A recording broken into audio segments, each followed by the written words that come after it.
कल्याणम। किसी भी मंत्र की शक्ति को जागृत करने के लिए या कि किसी भी मंत्र की सिद्धि पाने के लिए उस मंत्र का उच्चारण विशेष रूप से शुद्ध होना चाहिए। अगर मंत्र का उच्चारण अशुद्ध हो रहा है तो उससे अशुभ ऊर्जा पैदा होगी, और अशुभ ऊर्जा का मतलब है कि सकारात्मक प्रभाव हमें प्राप्त नहीं होगा। मंत्र के उच्चारण के संबंध में यूँ तो बहुत सारे कथानक शास्त्रों में मौजूद हैं। मंत्र विज्ञान में, मंत्र शास्त्रों में किसी भी बीजाक्षर के उच्चारण पर अगर हम अशुद्ध उच्चारण कर रहे हैं तो उसका अशुद्ध ही प्रभाव पड़ेगा। हम कितना भी मंत्र जपें, कितनी भी माला जपें, लेकिन यदि प्रोनंसिएशन क्लियर नहीं है, यदि उच्चारण शुद्ध नहीं है, तो आपको लगेगा कि मुझे कोई फल प्राप्त नहीं हो रहा है, मैं इतने सारे मंत्र जप रहा हूँ फिर मुझे सिद्धि नहीं मिल रही है। तो ये सबसे बड़ी गलती होती है कि हम लोग फिर मंत्र के प्रति निराशा से भर जाते हैं, मंत्र के प्रति अश्रद्धा के भाव से भर जाते हैं, मंत्र के प्रति नकारात्मक हो जाते हैं। हम आत्म परीक्षण नहीं करते कि कहीं ऐसा तो नहीं है कि हमारे अंदर ही कोई गलती हो। हम दवाई को दोष देना शुरू कर देते हैं कि भैया डॉक्टर ने दवाई अच्छी नहीं लिखी है, ये काम नहीं कर रही है। कभी कभी हमें स्वयं पर भी गौर करना चाहिए कि कहीं ऐसा तो नहीं है कि जो परहेज हमें बताए गए हैं, जो सावधानी हमें बताई गई हैं, क्या वो हम अच्छी तरह से पालन कर पा रहे हैं। तो ऐसे ही मंत्र साधना में सावधानी के तौर पर उसका उच्चारण बहुत अच्छे से और बहुत शुद्ध तरीके से होना चाहिए। कभी भी जल्दबाजी में कोई मंत्र नहीं जपना चाहिए, ठीक है ना।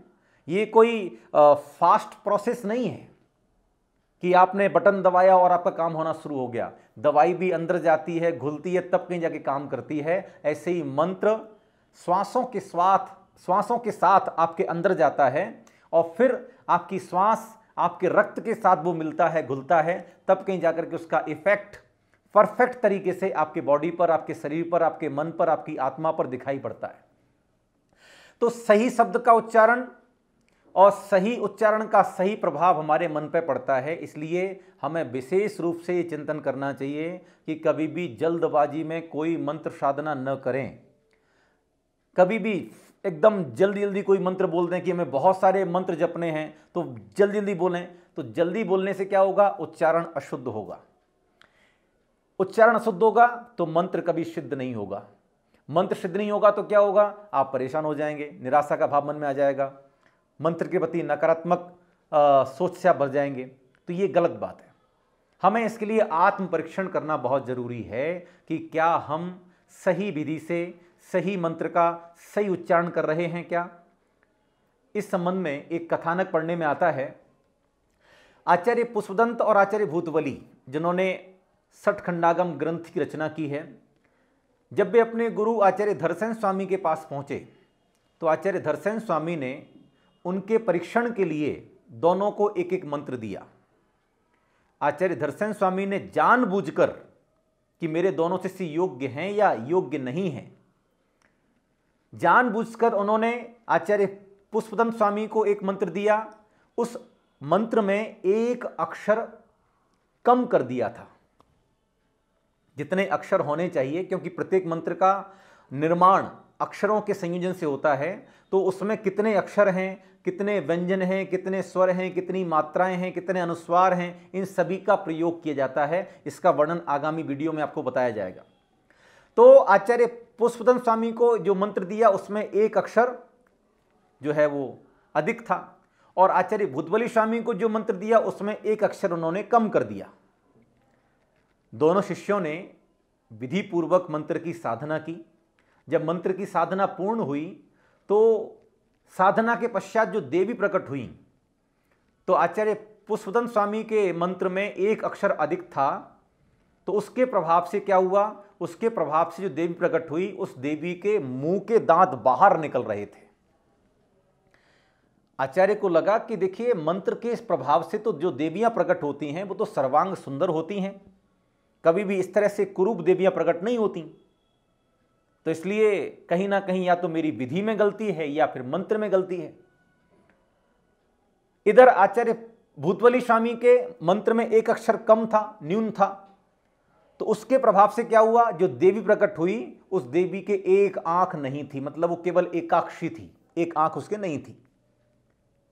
तो आचार्य भूतबली स्वामी ने भी चिंतन किया कि कहीं ना कहीं मंत्र में कोई ना कोई अशुद्धि है, क्योंकि मैंने सही विधि से जाप की है लेकिन मंत्र कहीं ना कहीं अशुद्ध है। इसके प्रभाव से ऐसी देवी प्रकट हुई है जिसे हम कुरूप कहेंगे, क्योंकि मंत्र की साधना से तो स्वरूप देवियां, सौभाग्य सुंदर देवियां प्रकट होती हैं, सर्वांग सुंदर देवी प्रकट होती हैं।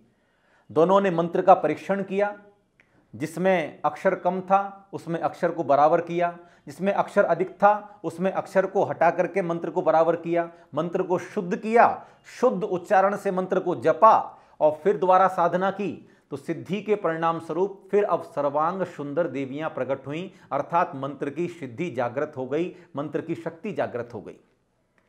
तो यह कथानक बहुत प्रभावशाली कथानक है और यह हमें प्रेरणा देता है कि कभी भी मंत्र के उच्चारण में अशुद्धि नहीं रखनी चाहिए। एक अच्छे साधक के लिए आचार्य कहते हैं कि एक अच्छा साधक वही हो सकता है जो मंत्र की लक्षणा व्यंजना शक्तियों को जानता हो। मंत्र में कितने स्वर होने चाहिए, मंत्र में कितने व्यंजन होने चाहिए, मंत्र में कितने अनुस्वार होने चाहिए, मंत्र में कितनी मात्राएं होनी चाहिए, तो ये सारा का सारा ज्ञान जो रखता है वही एक श्रेष्ठ मंत्र साधक बन सकता है। मंत्र का महर्षि होना, मंत्र का आचार्य होना, उसके लिए ये सारा का सारा ज्ञान आवश्यक है।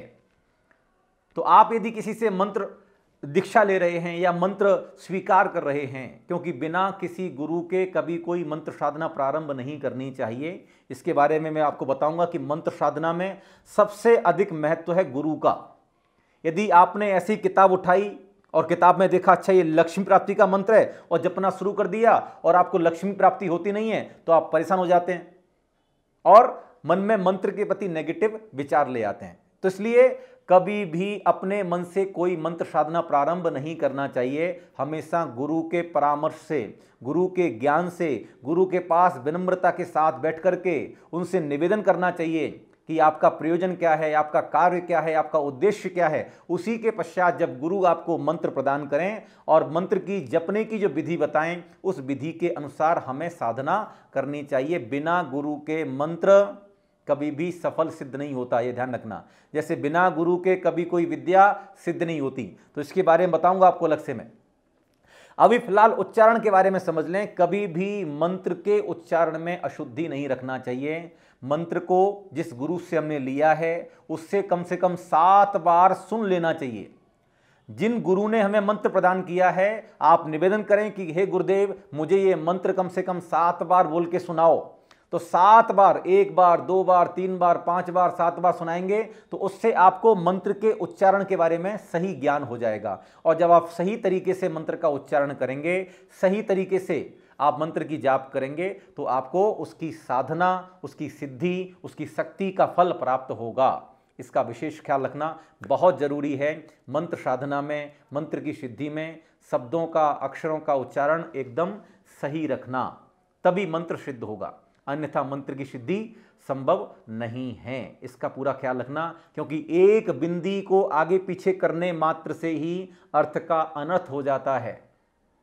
एक कोमा कहां लगाना है और उसकी जगह कहीं और लगा दिया तो पूरा का पूरा सेंटेंस, पूरे वाक्य का अर्थ बदल जाएगा। हम लोग जानते हैं ना, लोग प्रचलित एक वाक्य है, रोको मत जाने दो। रोको के बाद कोमा लगा दिया, मत जाने दो, रोको मत जाने दो, और फिर मत के बाद कोमा लगा दिया तो रोको मत जाने दो। एक कोमा आगे पीछे करने मात्र से पूरे अर्थ का, पूरे वाक्य का अर्थ बदल जाता है। ऐसे ही एक बिंदी हटाने से, एक बिंदी जोड़ने से पूरे के पूरे मंत्र का भाव बदल जाता है। इसलिए मंत्र का उच्चारण सही तरीके से करना चाहिए। मंत्र की जाप 3 तरह से बताई हैं, वैखरी, उपांशु और मानसिक। वैखरी वो जाप है जिसके शब्द वातावरण बिखर जाते हैं। जैसे मैं बोल रहा हूं तो मेरी आवाज पूरे वातावरण में, पूरे एटमॉस्फेयर बिखर रही है। दूसरी है उपांशु। उपांशु का अर्थ होता है आपके होठ बंद रहते हैं लेकिन अंदर ही अंदर जाप चलता रहता है, अंदर ही अंदर हल्की हल्की जीव ऊपर नीचे होती रहती है, तो यह है उपांशु जाप। और तीसरी है मानसिक जाप। मानसिक अर्थात मन मन में जाप होती है।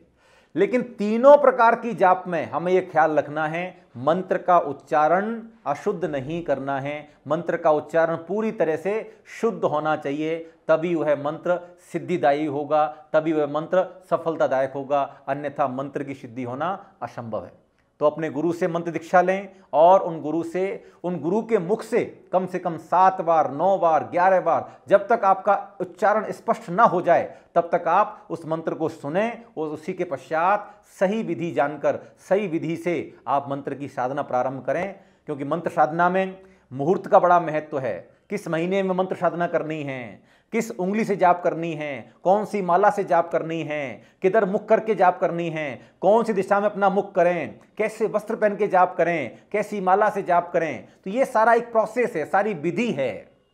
इसको जान करके ही हमें मंत्र साधना प्रारंभ करनी चाहिए। तो इस वीडियो के माध्यम से समझने का प्रयास करें कि मंत्र साधना में उच्चारण बहुत स्पष्ट होना चाहिए और बहुत शुद्ध होना चाहिए, तभी मंत्र की सिद्धि होना संभव है। तो आज इतना ही। ओम शांति।